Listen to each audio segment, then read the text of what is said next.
رسول اللہ صلی اللہ علیہ وسلم نے فرمایا جمعہ کے دن اور جمعے کی رات کو کثرت سے مجھ پر درود پڑا کرو، بس جو آدمی مجھ پر ایک دفعہ درود بھیجے گا اللہ اس پر 10 رحمتیں نازل کرے گا۔ اللہم صلی علی محمد۔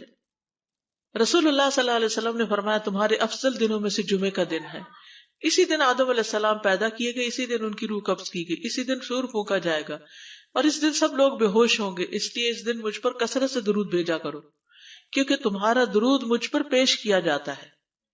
کہتے ہیں لوگوں نے پوچھا یا رسول اللہ ہمارا درود آپ پر کس طرح پیش کیا جائے گا جبکہ آپ کا جسم بوسیدہ ہو چکا ہوگا؟ تو آپ نے فرمایا بے شک اللہ عز و جل نے انبیاء کے جسموں کو زمین پر حرام کر دیا ہے، یعنی فرشتوں کے ذریعے آپ تک درود پہنچایا جاتا ہے۔ انبیاء کے جسموں کو مٹی نہیں کھاتی، صحیح سلامت ہوتے ہیں ان کے جسم۔ سورۃ الکہف پڑھنا، نبی صلی اللہ علیہ وسلم نے فرمایا جو شخص جمعہ کے دن سورۃ الکہف پڑھتا ہے تو اس کے لیے دوسرے جمعے تک نور روشن رہتا ہے۔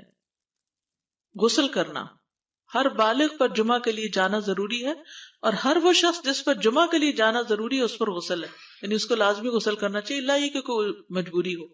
تو آپ اپنا اسکیجول اس طرح بنائیں نا کہ جیسے اگر آپ ہر روز نہاتے ہیں پھر تو کوئی مسئلہ نہیں، لیکن اگر آپ ایک دن چھوڑ کے ایک دن نہاتے ہیں تو آپ پھر اس طرح اسکیجول کریں کہ جیسے آپ منڈے کو نہائے، پھر وینسڈے کو نہائے، پھر جمعے کو نہائے، پھر آپ سیٹرڈے سنڈے اگر نہیں بھی نہاتے پھر منڈے، تو اس طرح آپ جمعے کو مس نہیں کریں گے۔ یہ نہیں کہ جمعرات کو نہا کے جمعہ کو چھوڑ دیا یا جمعہ چھوڑ کے ہفتے کو نہائے، ایسا نہیں کرنا چاہیے۔ علماء نے غسل کے حکم کے بارے میں اختلاف کیا، بعض تو کہتے ہیں یہ واجب ہے یعنی فرض کے درجے میں ہے، اور جمہور علماء یہ کہتے ہیں کہ مستحب ہے، پسندیدہ ہے، افضل عمل ہے۔ حدیث میں آتا ہے جس نے جمعے کے دن وضو کیا اس نے اچھا کیا اور جس نے غسل کیا تو یہ افضل ہے۔ صفائی میں مبالغہ ہوتی ہے نا، ویکلی صفائی آپ کو کرنی ہوتی ہے، یعنی جیسے ناخن وغیرہ کاٹتے ہیں یا پھر اپنے زائد بال وغیرہ اتارتے ہیں، تو یہ سب چیزیں اگر جمعے کے دن ہو تو زیادہ بہتر ہے۔ نبی صلی اللہ علیہ وسلم نے فرمایا جو شخص جمعے کے دن اچھی طرح غسل کرے، اچھی طرح سنوار کر وضو کرے، اپنے بہترین لباس میں سے پہنے، یعنی جمعے کے دن باقی دنوں کی نسبت اچھا لباس پہنے، اللہ نے اس کی قسمت میں گھر والوں کی جو خوشبو لکھی ہو وہ لگا لے، یعنی گھر میں جو بھی خوشبو ہے، پھر جمعہ پڑھنے آئے تو لغو کام نہ کرے، دو آدمیوں کے درمیان جدائی نہ کرے، یعنی دو لوگ بیٹھے ان کے بیچ میں گھس کے بیٹھ جائے۔ اس جمعے اور دوسرے جمعے کے درمیان کے پورے ہفتے کے گناہ معاف کر دیے جاتے ہیں۔ پھر مسواک کرنا، جمعے کی سنتیں بتاتے ہوئے آپ نے فرمایا اور تم پر مسواک کرنا لازم ہے۔ اچھا لباس پہننا، نبی صلی اللہ علیہ وسلم نے فرمایا اگر ممکن ہو تو جمعہ کے لیے اپنے کام کاج کے کپڑوں کے علاوہ 2 کپڑے اور بنا رکھنے میں کیا حرج ہے، اسپیشل ڈریس رکھے جو جمعے کو ہی پہن لے۔ خوشبو لگانا، یعنی خوشبو لگائے، حدیث میں آتا ہے چاہے وہ عورت کی خوشبو سے ہو، یعنی آپ کی اپنی نہیں، بیوی کی خوشبو پڑی ہو وہی لگا لو، لیکن لگاؤ۔ تیل لگانا، جو شخص جمعہ کے دن غسل کرے اور جس قدر ممکن ہو پاکیزگی حاصل کرے اور اپنے تیل میں سے تیل لگائے یا اپنے گھر کی خوشبو میں سے خوشبو لگائے، پھر نکلے کہ 2 آدمیوں کے درمیان تفریق نہ کرے، جتنی مقدرہ نماز پڑھ لے، اور جب امام بات کرے تو خاموش رہے، اس جمعے سے لے کر دوسرے جمعے تک اس کے گناہ بخش دیے جاتے ہیں۔ جمعہ کا وقت، سورج ڈھلتے ہی جمعہ پڑھنا، سورج ڈھلتے ہی جمعہ پڑھنا، اول وقت جمعہ پڑھنا، بہت لیٹ نہیں کرنا چاہیے۔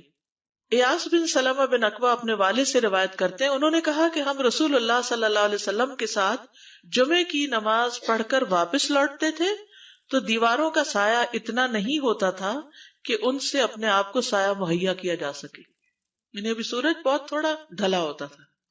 ہاں، گرمی کی شدت میں تاخیر کی اجازت ہے۔ مسجد میں داخلہ، مسجد کی طرف جلدی نکلنا، تحیت المسجد ادا کرنا۔ عمر بن دینار کہتے ہیں انہوں نے جابر رضی اللہ عنہ کو کہتے ہوئے سنا کہ ایک شخص جمعہ کے دن مسجد میں داخل ہوا اس حال میں کہ نبی صلی اللہ علیہ وسلم خطبہ دے رہے تھے، تو آپ نے فرمایا کیا تم نے نماز پڑھی؟ اس نے کہا نہیں، تو آپ نے فرمایا کھڑے ہو 2 رکعتیں پڑھو۔ اب یہ بڑا اہم مسئلہ ہے، مسجد میں داخل ہو چاہے خطبہ ہو رہا ہو 2 رکعت پڑھے بغیر نہ بیٹھو، ٹھیک ہے؟ اور یہ کیا ہے؟ دراصل تحیت المسجد، یہ جمعے کی سنتیں نہیں ہیں، یہ کیا ہے؟ تحیت المسجد ہے، اور مختصر پڑھی جائیں، یعنی امام جب خطبہ دے رہا ہو تو چاہیے کہ 2 رکعتیں پڑھے اور دونوں میں اختصار کرے۔ نماز سے قبل ہلکا بنانے کی ممانعت، مثلا آپ جلدی چلے گئے تو یہ نہیں کہ ایک گروپ بنا کے آپس میں گپ شپ شروع کر دیں، نہیں، سیدھے ہی لائنوں میں بیٹھیے۔ انتظار کا وقت کیسے گزاریں گے؟ نفل پڑھ کے بیٹھ گئے، ذکر اذکار کریں، قبلے کی طرف رخ کر کے لائنوں میں بیٹھیں، حلقہ نہیں بنائیں، بیٹھ کے خرید و فروخت نہیں کریں، تاخیر سے آنے پہ گردنیں پھلانگ کے نہ آگے جائیں۔ رسول اللہ صلی اللہ علیہ وسلم نے فرمایا ٹیک لگا کے مت کھاؤ، یہ عام ایک ادب بتایا، یعنی اس طرح ٹیک لگا کے نہیں کھاؤ، کھانے کے وقت سیدھے ہو جاؤ۔ چھنے ہوئے آٹے کی روٹی نہ کھاؤ، میدا۔ مسجد میں کوئی جگہ مقرر نہ کرو کہ یہ میری جگہ ہے، آپ کیوں آج یہاں کھڑی ہو گئی، کہ تم اسی میں ہی نماز پڑھو۔ کچھ لوگ ہوتے ہیں نا، آ کے مخصوص جگہ ہی پڑھتے ہیں، اگر کوئی اور وہاں ہو جائے ڈسٹرب ہو جاتے ہیں۔ اور جمعہ کے دن لوگوں کی گردنیں نہ پھلانگو، ورنہ اللہ تمہیں قیامت کے دن لوگوں کے لیے پل بنا دے گا۔ کیونکہ بہت اذیت کی بات ہے نا، آپ بیٹھے ہیں لوگ باقاعدہ بعض اوقات کندھوں پہ ہاتھ رکھ کے اس کو تنگ کر اس کو تنگ کر، تو یہ نہیں کرنا چاہیے۔ اگر آپ کو اٹھنا بھی پڑ گیا بیچ میں تو واپسی پہ پیچھے کھڑے ہو جائیے، اگلی لائن مل جائے گی۔ جی یہ تو بہت ضروری بات آپ نے کی کہ جب لوگ مسجد آئے تو پہلی صف میں بیٹھے، یعنی پہلی چھوڑ کے آخری میں بیٹھ جائیں اور پھر لوگ ان کی گردنیں پلانگتے رہیں، دوسروں کے لیے فتنہ بننا۔ جابر بن عبداللہ رضی اللہ عنہ سے روایت ہے کہ جمعے کے دن رسول اللہ صلی اللہ علیہ وسلم خطبہ ارشاد فرما رہے تھے کہ ایک آدمی مسجد میں داخل ہوا، وہ قریب آ کر بیٹھنے کے لیے لوگوں کے اوپر سے گزرنے لگا۔ رسول اللہ صلی اللہ علیہ وسلم نے فرمایا بیٹھ جاؤ، تحقیق تم نے لوگوں کو تکلیف پہنچائی اور دیر سے آئے۔ یہ عربی کے الفاظ بڑے خوبصورت ہیں، اجلس فقد آذیت و آنیت، کتنی جامع زبان ہے یہ، اجلس فقط آذیت، تو نے اذیت دی، و آنیت، اور دیر سے آئے۔ ہاں تو اس سے منع کیا گیا۔ کسی کو اس کی جگہ سے نہ اٹھانا۔ جابر رضی اللہ عنہ نبی صلی اللہ علیہ وسلم سے روایت کرتے ہیں، آپ نے فرمایا تم میں سے کوئی شخص جمعہ کے دن اپنے بھائی کو کھڑا نہ کرے کہ پھر دوسری طرف سے آ کر اس کی جگہ پہ خود بیٹھ جائے، بلکہ جو آئے وہ کہے جگہ کشادہ کرو، ہمارے لیے بھی جگہ بناؤ، یہ کہے۔ خطبہ جمعہ اور اس کے آداب۔ خطبہ جمعہ کی اہمیت، جب اذان ہو جائے تو کیا کرے انسان؟ مسجد کی طرف دوڑ پڑے۔ تو مسجد میں جماعت تو نہیں ہو رہی ہوگی، پہلے کیا ہو رہا ہوگا؟ خطبہ ہو رہا ہوگا۔ امام کا خطبے سے پہلے سلام کرنا۔ نبی صلی اللہ علیہ وسلم جب ممبر پر چڑھتے تو حاضرین کو السلام علیکم کہتے۔ امام کا کھڑے ہو کر خطبہ دینا۔ رسول اللہ صلی اللہ علیہ وسلم کھڑے ہو کر خطبہ دیتے، پھر بیٹھ جاتے، پھر کھڑے ہوتے اور کھڑے ہو کر خطبہ دیتے، یعنی بیچ میں تھوڑا سا بیٹھ بھی جاتے تھے۔ جس نے تمہیں یہ خبر دی کہ آپ بیٹھ کر خطبہ دیتے تھے تو تحقیق اس نے جھوٹ بولا، بس یقیناً اللہ کی قسم میں نے آپ کے ساتھ 2000 سے زائد نمازیں پڑھی ہیں، یعنی جن میں بہت سے جمعے بھی آئے ہیں، تو ایسا کچھ نہیں۔ امام کا 2 خطبے دینا، یعنی کھڑے تھے پہلے، پھر ذرا بیٹھ گئے، پھر دوسری دفعہ اٹھے، تو یہ 2 خطبے ہو گئے۔ مختصر خطبہ دینا۔ آپ کے خطبات چند کلمات ہوا کرتے تھے، بہت لمبی تقریریں نہیں، آپ کا خطبہ درمیانہ ہوتا تھا۔ نبی صلی اللہ علیہ وسلم نے فرمایا آدمی کا نماز کو لمبا کرنا اور خطبے کو مختصر کرنا اس کی سمجھداری کی علامت ہے۔ بس نماز لمبی کرو اور خطبہ مختصر کرو، کیونکہ بعض بیان جادو جیسا اثر رکھتے ہیں، یعنی تھوڑے بھی بات کرو گے تو دل میں چلی جائے گی۔ نماز پہ زیادہ توجہ۔ نبی صلی اللہ علیہ وسلم کا خطبے میں سورۃ قاف پڑھنا۔ حارثہ بن نعمان کی بیٹی سے روایت ہے، کہتی ہے کہ میں نے سورۃ قاف رسول اللہ صلی اللہ علیہ وسلم سے سن کر حفظ کر لی۔ آپ ہر جمعے کو خطبے میں پڑھا کرتے تھے۔ سامعین کا امام کی طرف رخ کرنا، یعنی جمعے کے دن یہ نہیں کہ آپ کرسی لگا کے کسی اور طرف منہ کر کے بیٹھ جائیں اور جب جماعت ہو تو پھر صف میں کھڑے، نہیں، آپ صف میں بیٹھے ہو، کس طرف منہ ہو؟ قبلہ رخ ہو، امام سامنے ہی ہوگا نا قبلے کی طرف۔ ایک صحابی کہتے کہ جب آپ ممبر پہ چڑھتے تو ہم اپنے چہروں کے ساتھ آپ کی طرف متوجہ ہوتے، ادھر ادھر نہیں دیکھتے تھے خطبے کے دوران۔ امام کے قریب بیٹھنا۔ اللہ کے نبی صلی اللہ علیہ وسلم نے فرمایا ذکر میں حاضر ہوا کرو، یعنی خطبہ میں، اور امام کے قریب بیٹھا کرو، بے شک آدمی دور ہوتا رہتا ہے حتیٰ کہ وہ جنت میں بھی پیچھے ہی ہوگا اگرچہ وہ اس میں داخل بھی ہو جائے۔ یہ تاخیر کی اتنی مذمت ہے۔ خاموشی سے خطبہ سننا، یعنی بات نہیں کرنی چاہیے، کوئی اہم بات بھی نہیں پوچھنی چاہیے۔ ابن مسعود سے روایت ہے کہ انہوں نے ابی ابن کعب سے قرآن کی کسی آیت کے بارے میں سوال کیا جبکہ اللہ کے نبی خطبہ دے رہے تھے، تو انہوں نے اعراض کیا اور کوئی جواب نہ دیا۔ پھر جب آپ نے نماز پڑھائی تو ابی کہنے لگے تمہارا جمعہ ہی نہیں ہوا۔ تو ابن مسعود نے رسول اللہ صلی اللہ علیہ وسلم سے پوچھا تو آپ نے فرمایا ابی نے سچ کہا، کوئی بات کرنے کی اجازت نہیں، یہ کہنے کی بھی کہ چپ ہو جاؤ یہ بھی اجازت نہیں۔ عبداللہ بن مسعود کہتے کہ جب امام جمعہ کے لیے آ گیا پھر تمہارا اپنے ساتھی سے یہ کہنا کہ خاموش رہو لغویت کے لیے کافی ہے، یہ بھی لغو بات ہے۔ کوئی لغو حرکت نہ کرنا، کنکریوں سے نہ کھیلنا، فون سے نہیں کھیلنا، میسجز چیک نہیں کرنا، انگلیوں میں انگلیاں ڈال کے پٹاخے نہیں بجانا، گوٹ مار کے نہیں بیٹھنا. گوٹ مار کے کیسے بیٹھتے ہیں؟ گھٹنے اوپر کر کے اور یوں ایسے گھٹنوں کے گرد ہاتھ ڈال کے. کئی دفعہ ایسے نظر آتا ہے کہ خطبے میں لوگ اس طرح بیٹھے ہوتے ہیں کیونکہ پتہ نہیں ہے. یعنی آپ چوکڑی مار سکتے ہیں. آپ سب سے افضل پوزیشن تو یہ ہے کہ جیسے نماز کے اتحیات میں ہم بیٹھتے ہیں، لیکن کچھ لوگ اس طرح بیٹھ نہیں سکتے، چلے کرسی میں بیٹھ جائیں. اگر کرسی نہیں ہے، نیچے بیٹھے ہیں، تو چوکڑی مار کے بیٹھ جائیں، مگر ٹانگیں اس طرح پیٹ کے ساتھ لگا کے گھٹنوں پہ ہاتھ کو بل دے کے اس طرح نہیں بیٹھے. اگر مجبوری ہے تو وہ اور بات ہے، لیکن یہ کہ بلا وجہ نہیں کرنا چاہیے کیونکہ ادب کے خلاف ہے. اونگ آنے پر جگہ بدلنا. نبی صلی اللہ علیہ وسلم نے فرمایا اگر جمعہ کے دن کسی کو مسجد میں اونگ آنے لگے تو اپنی اس جگہ کو دوسری جگہ سے بدل لے. کہ بعض اوقات ایسا ہوتا ہے نا، خطبے کے وقت بڑی سکینت ہوتی ہے اور آخری خطبہ تو آپ نیند میں ہی سنتے ہیں. نماز جمعہ کی رکعت 2 رکعت ہے فرض بس. جمعہ کی نماز 2 رکعتیں ہیں اور ان دونوں میں قرات ہوتی ہے. نبی صلی اللہ علیہ وسلم جمعے میں سبح اسم ربک الاعلی اور هل اتاک حدیث الغاشیہ پڑھتے. کبھی جمعہ اور عید کٹھے ہو جاتے تب بھی دونوں نمازوں میں یہی سورت پڑھتے تھے. ٹھیک ہے. اسی طرح صبح کی نماز میں جمعے کے دن الف لام میم التنزیل اور هل اتی علی الانسان کی قرات کرتے اور نماز جمعہ میں سورۃ الجمعہ اور منافقین کی تلاوت کرتے.